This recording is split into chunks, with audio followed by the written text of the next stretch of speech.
আসসালামু আলাইকুম প্রিয় দর্শক, যে যেখান থেকে আমার আজকের এই ভিডিওটা দেখছেন সকলকে স্বাগতম জানাচ্ছি। আজকে আপনাদের সাথে আলোচনা করব বাচ্চাদের নিউমোনিয়ার প্রভাবটা নিয়ে।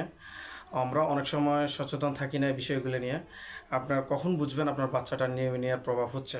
আপনি যখন দেখবেন যে তার নাক জ্যাম হয়ে যাচ্ছে, খুবই ঠান্ডা, এবং হচ্ছে তার দীর্ঘদিন কাশি, এবং হচ্ছে সবচেয়ে বড় লক্ষণটা হচ্ছে তার দেখবেন আপনার গলাতে একটা শব্দ করছে, তারপরে বুকের হচ্ছে তার আপ ডাউন করছে, তারপর এবং পিঠের দিকে হাত দিয়ে দেখবেন যে তার পিঠের মধ্যে একটা শব্দ করতেছে, যেটা আপনি বুঝবেন। আম, যখন দীর্ঘদিন আপনি তাকে নর্মাল স্যালাইন ব্যবহার করলেন নাকের সর্দি ক্লিয়ার হওয়ার জন্য, বা তারপরে যে কাশির ওষুধ খাওয়ালেন, তার কাশি ভালো হচ্ছে না, এবং এরপরে লক্ষ্য করবেন যে তার বুকটা আপ ডাউন করতেছে কিনা।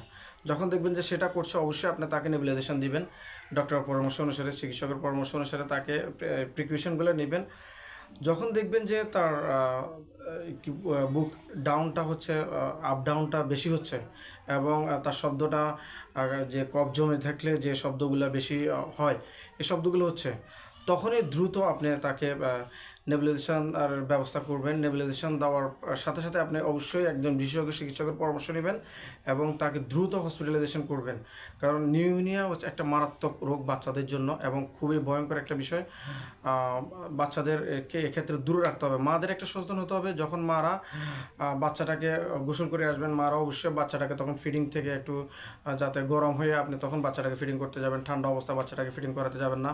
বাচ্চাকে সবসময় ভিজা কাপড় দিয়ে বাচ্চাকে ডেকে রাখবেন না, বা ভিজা কাপড় থেকে বাচ্চাটাকে ভিজা কাপড় বা ভিজিয়ে রাখবেন না। বাচ্চারা যাতে না ভিজে থাকে স্বেচ্ছাচার অবস্থা থেকে একটু দূরে রাখবেন। বিশেষ করে 1 থেকে 2 বছরের বাচ্চাগুলোর ক্ষেত্রে বেশি সতর্ক থাকবেন। সবাইকে ধন্যবাদ। সামনে ইনশাআল্লাহ নতুন কোনো ভিডিও নিয়ে হাজির হব। সবাই ভালো থাকবেন, সুস্থ থাকবেন। আসসালামু আলাইকুম রহমতুল্লাহ।